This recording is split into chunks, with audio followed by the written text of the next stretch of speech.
Démocratie et révolution sont manifestes de 1789 à 2011. Ainsi s'intitule le colloque organisé aujourd'hui et demain à l'ICES, l'Institut catholique d'enseignement supérieur à La Roche-sur-Yon. Un colloque qui réunit une dizaine de chercheurs. On pourrait dire sous la coprésidence de l'un d'entre eux, Stéphane Courtois, directeur de recherche au CNRS, au département Culture et Société en Europe. Stéphane Courtois, bonsoir. Bonsoir. Merci d'être dans ce studio ce soir en direct sur RCF Vendée. Je précise que vous êtes également enseignant à l'ICES. Et puis je peux rappeler aussi les titres de vos derniers ouvrages. Communisme et totalitarisme, publié chez Perrin en 2009.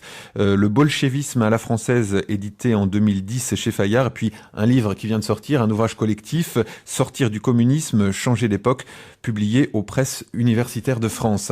Alors, ce colloque s'articule donc autour de grands thèmes, démocratie et révolution. Ce sont des notions, finalement, on peut peut-être le dire, qui, au cours de l'histoire, se sont parfois conjuguées et parfois aussi opposées. Oui, effectivement, c'était un peu l'idée de départ de ce colloque, qui de fait part de 1789. Bon, 1789, c'est pour tous les Français, puis pour beaucoup d'autres gens dans le monde, c'est le début de la démocratie, la déclaration des droits de l'homme et du citoyen, etc. Mais c'est aussi la Révolution. Bon, on l'appelle la Révolution française. Le problème, c'est que, on s'est assez vite aperçu pendant cette révolution, justement, que la démocratie ne faisait pas toujours bon ménage avec la Révolution et réciproquement. Je crois que les Vendéens sont assez bien placés pour le savoir, donc c'est pas la peine d'insister. Et donc l'idée, ça a été de reprendre cette thématique, de voir quelle distance il pouvait y avoir entre ces deux grands courants, la démocratie, qui est en principe une idée de pluralisme, de respect de la personne, etc. Et puis l'idée de révolution, qui est plutôt une idée de rupture, une idée de bouleversement politique, social, culturel, etc. Et de voir comment ça s'articule. Est-ce qu'il y a une grande proximité parfois entre ces deux idées, ou au contraire, comme vous l'évoquiez, une grande distance, voire carrément un grand écart dans certains cas. Mais est-ce qu'on peut dire tout de même que la démocratie pourrait être le deuxième temps d'une révolution? Je pense notamment, peut-être ce qui fait l'actualité ces dernières semaines, c'est ce qu'on appelle le printemps arabe. Et en tout cas, beaucoup d'observateurs, si ce n'est les habitants de ces pays, attendent justement une transition démocratique. Donc du coup, ça peut être vu comme ça aussi. Tout à fait. C'est donc... Quand nous avons prévu ce colloque il y a déjà 1 an ou 2, nous ne savions pas qu'il y aurait des révolutions arabes, comme vous le dites. Mais effectivement, on voit très bien que c'est un thème totalement récurrent depuis plus de 2 siècles maintenant. Et alors, effectivement, pour revenir au monde maghrébin pour l'instant, peut-être que ça débordera vers le Machrek, mais sur le monde maghrébin, on a effectivement une révolution, c'est-à-dire qu'on a le renversement de pouvoir en place, donc ça c'est clairement une révolution politique, et une révolution qu'on peut qualifier dans un premier temps de révolution démocratique. C'est-à-dire ce sont des gens qui souhaitent que des régimes qui ne sont pas des dictatures, qui n'étaient pas forcément des dictatures très féroces, mais qui étaient quand même des dictatures, des régimes autoritaires, soient remplacés par un régime pluraliste avec une assemblée, des élus, le suffrage universel, bref, toutes choses que nous connaissons évidemment depuis fort longtemps, qui nous paraissent naturelles, mais qui ne sont pas naturelles partout.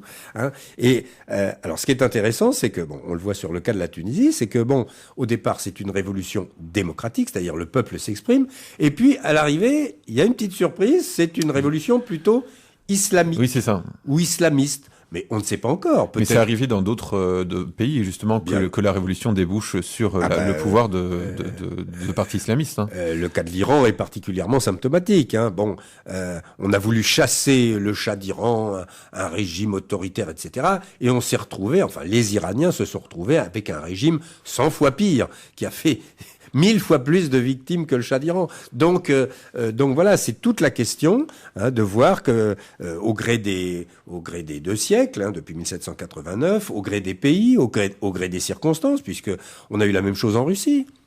En 1917, on a une première révolution, ce qu'on appelle la révolution de février 1917, qui est une révolution démocratique. Le régime tsariste est tombé, il est remplacé par un gouvernement provisoire qui est un gouvernement pluraliste. Et c'est certainement le moment, ces mois de mars, avril, mai, juin 1917, c'est le moment où la Russie a connu sa plus grande liberté. Des centaines de journaux s'impriment d'un seul coup, tout le monde s'exprime, tout le monde parle, l'extrême gauche, l'extrême droite, le milieu, les religions, tout le monde parle. Bon.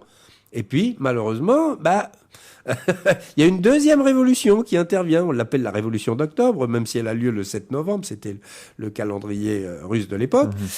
Et là, qu'est-ce qu'on a? On a un système communiste qui se met en place, qui est tout simplement l'invention du régime totalitaire. Donc voilà, c'est toute cette problématique que nous examinons depuis ce matin à l'ICES, avec donc un certain nombre de spécialistes, en partant depuis la Révolution française et en venant, parce que le colloque continue demain, jusqu'à aujourd'hui, puisque demain nous examinerons dans certaines séquences des textes qui ont été encore publiés il y a 3 mois. Bon, hein, et donc voilà On va revenir justement sur ces textes, mais avant cela, je voulais encore interroger avec vous ces deux notions de démocratie et de révolution, parce qu'on entend parfois l'expression de démocratie révolutionnaire, notamment parmi des militants anticapitalistes. Bien sûr. Comment ça peut se comprendre cette expression? Est-ce qu'elle peut paraître antinomique d'une certaine façon? Alors, les militants révolutionnaires ou anticapitalistes qui parlent de démocratie révolutionnaire, bon, ils nous parlent de quelque chose qui est quand même extrêmement flou. La démocratie, c'est quand même quelque chose d'extrêmement précis, qui était d'ailleurs très clairement dit dans la Déclaration des droits de l'homme. Hein, c'est le droit de réunion, c'est le droit de vote, c'est le droit d'expression, c'est le droit de propriété. C'est tout un ensemble de droits qui, en fait, permettent à la personne de s'exprimer et de vivre assez librement, même si on a vu ce matin que dans la Déclaration des droits de l'homme, il y a une espèce de conflit entre ce qu'on pourrait appeler les droits naturels de la personne, c'est-à-dire l'inviolabilité d'une certaine manière de la personne et de sa liberté, et puis ce que dit la Déclaration des droits de l'homme et du citoyen de 89, c'est-à-dire que finalement c'est la loi qui commande. Il faut se soumettre à la loi. Mais le problème c'est qui édicte la loi? Alors bien sûr, on sait très bien que dans le christianisme, la loi, on sait qui l'a donnée, hein, bon, et même dans le judaïsme aussi. Hein, mais évidemment, à partir du moment où la loi est donnée par une assemblée parlementaire, ça change beaucoup de choses. Une assemblée parlementaire qui est censée être élue par les citoyens? Qui est censée être élue par les citoyens et dans des conditions normales. Mais on sait très bien que, par exemple, justement, les élections de la Révolution française étaient des élections totalement biaisées. D'abord, dans un premier temps, parce que les gens ne savaient pas du tout ce qu'était le suffrage universel, donc on ne savait pas comment faire. Les gens n'allaient pas voter tout simplement parce qu'ils ne comprenaient pas l'importance de cette chose. Puis ensuite, très rapidement, étant donné que les factions révolutionnaires sont entrées en action, eh bien, beaucoup de gens, d'une part, n'osaient plus se présenter comme candidats parce qu'ils prenaient des gros risques, et puis d'autres n'osaient plus aller voter pour un certain nombre de candidats parce que, là aussi, ils prenaient des gros risques. Hein, jusqu'au moment où, dans le système communiste, on avait résolu le problème. Hein, je vous rappelle que les communistes parlaient de la démocratie populaire, ce qui est assez bizarre, puisque démocratie, ça veut justement dire le pouvoir du peuple. Alors, le pouvoir du peuple populaire, c'est vraiment qu'il fallait bien le préciser, parce que dans les régimes communistes, jusqu'à la fin, enfin jusqu'en 1989, hein, c'est d'ailleurs ce qui a fait sauter, un des éléments qui a fait sauter le système, ce que je raconte un petit peu dans mon dernier livre, là, sur sortir du communisme, changer d'époque. Il y avait un système très simple, c'était chaque fois qu'il y avait un poste à pourvoir, il y avait un candidat. Donc tout le monde pouvait aller voter, il n'y avait pas de problème. Vous me direz, en France, ça simplifierait beaucoup l'élection présidentielle si on pratiquait cette méthode. Alors, ce colloque, on l'a dit, hein, veut étudier plus précisément ces deux notions de démocratie et de révolution, et plus précisément au travers de différents écrits, tant politiques, artistiques que littéraires. Alors voilà, ça c'est un peu la spécificité du colloque, c'est qu'on est parti... une fois qu'on a arrêté ces deux grandes notions et puis l'articulation et les relations entre ces deux grandes notions de démocratie et révolution depuis 1789, on est parti sur l'idée aussi d'une publication derrière, mais d'une publication de référence où on publierait 100 textes qui portent des noms divers. Ça peut être une déclaration des droits de l'homme, des manifestes, par exemple le manifeste du Parti communiste de Marx, des catéchismes. On a par exemple un Russe qui a publié un fameux catéchisme du révolutionnaire, qui est un texte très important. On a des programmes, on a des thèses, etc. Enfin bon, quels que soient les intitulés, ce sont des textes fondateurs de certaines orientations dans la question démocratie et totalitarisme. Donc on a décidé de sélectionner 100 textes, ce qui est difficile parce que plus on creuse, plus on en trouve. Et donc, il fallait bien s'arrêter. On est d'abord arrivé à 50, puis ensuite à 60, puis bon, à 100, on a dit ça suffit, on s'arrête. mais ça nous permet quand même de couvrir très largement les 2 siècles et donc de faire une espèce d'ouvrage de référence avec ces 100 textes. Évidemment, chacun de ces 100 textes sera pris dans une séquence chronologique, thématique, et avec des ensembles qui seront présentés par des spécialistes, précisément les intervenants de notre colloque. Alors, parmi les communications de ce matin, André Sénic a proposé une analyse de la philosophie du manifeste du Parti communiste, qualifiée, donc selon André Sénic, de révolution contre les droits de l'homme et la démocratie. Alors, ça peut paraître un petit peu étonnant. Est-ce que on pourrait pas dire que le but du manifeste, c'était justement pas l'union des partis démocratiques de tous les pays, comme il le disait? Non. Justement, André Sénic. Alors, André Sénic a fait d'une part une analyse du manifeste, mais il a fait surtout une analyse du premier texte de Marx, qui s'appelle La question juive. Et André Sénic est un agrégé de philosophie, donc il l'a pris d'un point de vue philosophique, et moins politique, je dirais, plus philosophique, où il montre précisément que Marx n'est pas du tout intéressé par les droits de l'homme au sens de l'individu. L'individu n'intéresse pas Marx. La seule chose qui intéresse Marx, c'est la classe, c'est la classe révolutionnaire, la collectivité, une espèce de masse comme ça, mais au contraire, l'individu ne l'intéresse pas du tout. Et puis surtout, ce qu'a montré André Sénic, c'est que, très tôt, Marx a voulu imposer sa philosophie, c'est-à-dire imposer le fait qu'il avait découvert le sens de l'histoire. C'est un peu ça. C'est cette espèce de scientisme qu'il y a chez Marx. Et ce qu'il faut préciser peut-être, c'est que ce manifeste, c'était une commande aussi. C'est une commande, c'est-à-dire que à la fin de 1847, Marx et son ami Engels, parce que c'est un peu comme les deux Dupont, c'est les deux qui font la paire. Marx et son ami Engels se sont emparés d'une association socialiste qui existait, qui s'appelait la Ligue des Justes, qui était dirigée par un ouvrier allemand, Weitling, et dont la devise était « Tous les hommes sont frères ». C'était un communisme, mais un communisme à base chrétienne, tout à fait chrétienne. Tout reposait sur l'amour du prochain, et sur cette devise « Tous les hommes sont frères ». Marx s'empare de cette association, il en change les statuts, et il déclare « Prolétaires de tous les pays, unissez-vous », et il ajoute « Tous les hommes ne sont pas mes frères ». Donc là, on sent bien que c'est le collectif qui est privilégié par rapport à l'individu. C'est-à-dire que pour Marx, il y a une partie de l'humanité qui n'est pas intéressante, qui n'est pas dans le sens de l'histoire, qui freine le sens de l'histoire. Et cette humanité, d'une part, on peut s'en désintéresser, mais surtout, si elle est active contre le socialisme et le communisme, alors il faut s'en débarrasser. Là, c'est autre chose. Et c'est malheureusement, alors c'est un peu ce que montrait André Sénic, c'est que cette philosophie, qui est une philosophie précisément de la mise à l'écart d'une partie de l'humanité, ce que Marx appelle la bourgeoisie. Pour Marx, ça y est, à partir de 1848, la bourgeoisie freine le sens de l'histoire, elle est un obstacle. Donc à partir du moment où on exclut une partie de la population, on n'est plus dans la démocratie. D'abord, à partir du moment où on exclut du sens de l'histoire une partie de la population, on n'est plus dans l'universalité de la pensée. On est dans une pensée qui ne concerne qu'une partie de l'humanité, après avoir décrété que l'autre partie de l'humanité ne fait plus partie de l'humanité. Alors ça nous rappelle des choses assez fâcheuses quand même. Alors bien sûr, l'avantage, entre guillemets, les circonstances atténuantes pour Marx, c'est qu'il a écrit ça, mais il n'est jamais passé à l'action. Marx était un théoricien, un philosophe, etc. L'ennui, c'est qu'il y a des gens qui se sont inspirés de ce type d'écrit et qui, eux, sont passés à l'action.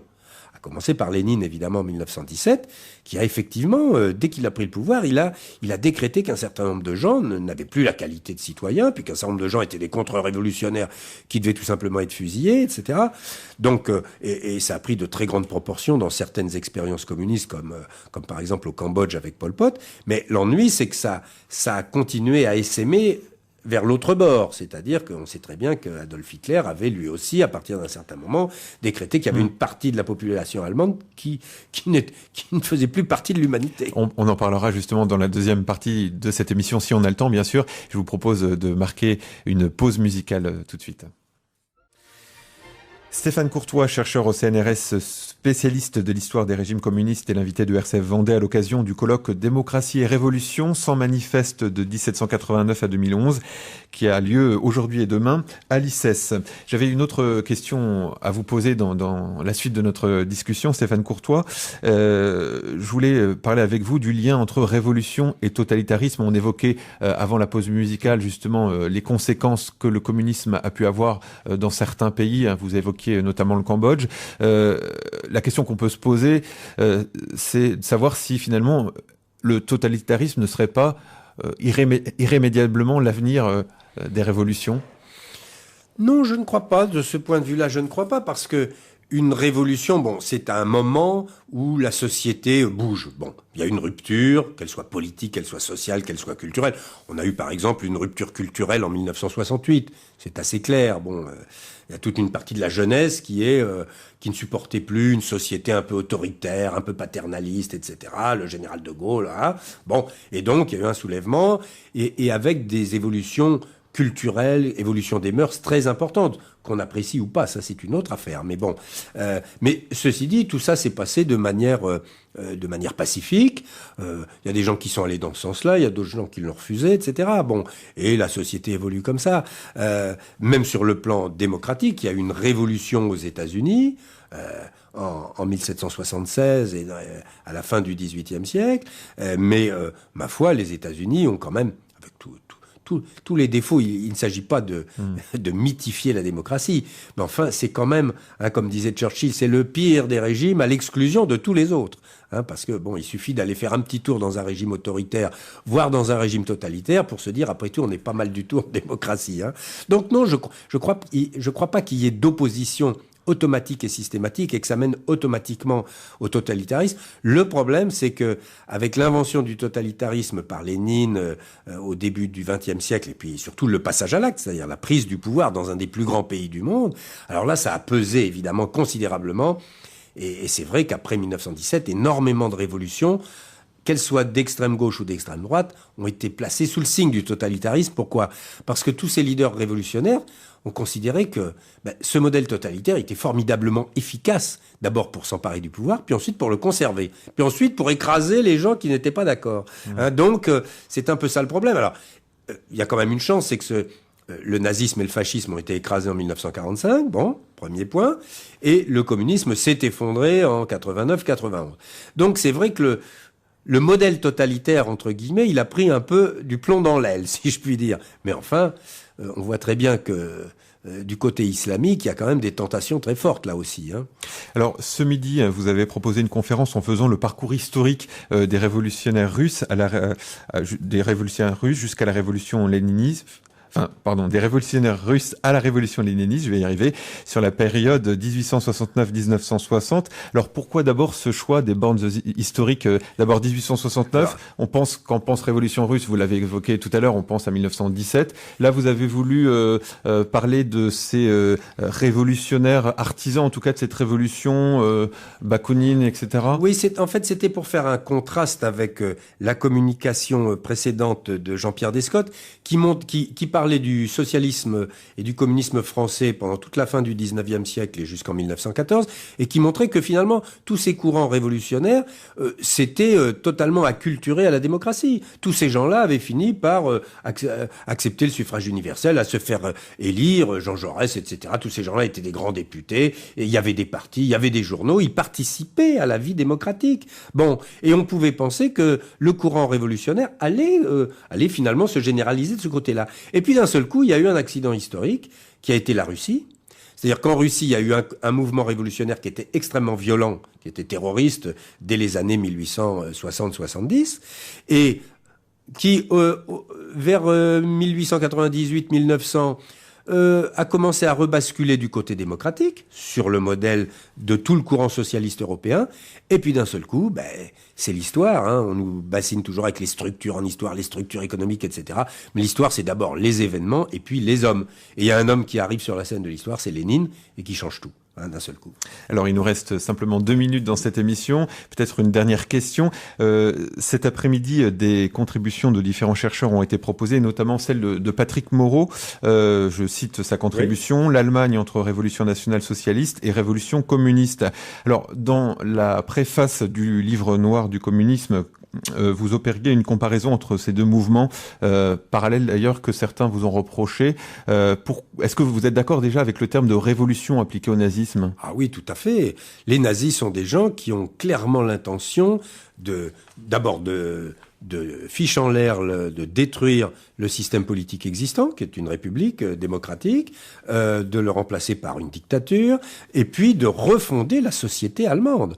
Hein. On va faire une société racialement pure. Hein. Donc c'est presque un projet, et on va faire un homme nouveau. On essaye de faire le grand arien blond, etc. Bon, ça réussit pas toujours. Adolf Hitler est pas un exemple de ce point de vue-là. Bon, mais donc c'est vraiment un projet de refonte complète. Mais au-delà de cela, quand on parle de national-socialisme, justement, certains ont voulu insister sur la notion de socialisme dans le parti nazi. Et je crois que même Goebbels disait que le nazisme était du bolchevisme national. Est-ce qu'on peut aller jusqu'à comparer le nazisme avec certains éléments du communisme? Ah non, mais il y avait dans le nazisme une dimension effectivement socialiste.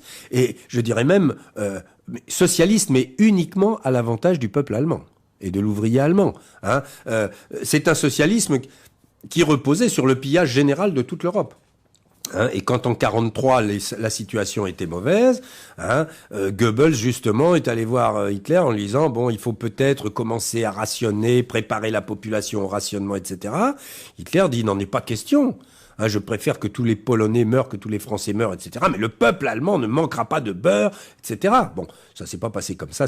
La situation s'est dégradée beaucoup plus vite qu'il ne le pensait. Alors on arrive malheureusement au terme de cette émission. Merci Stéphane Courtois d'y avoir participé. Donc je rappelle que le colloque Démocratie et Révolution qui a lieu à l'ICES se poursuit demain. Et demain, vous donnerez une contribution sur la thématique suivante, de la révolution tiers-mondiste et maoïste à la révolution individualiste. Merci beaucoup Stéphane Courtois. C'est moi.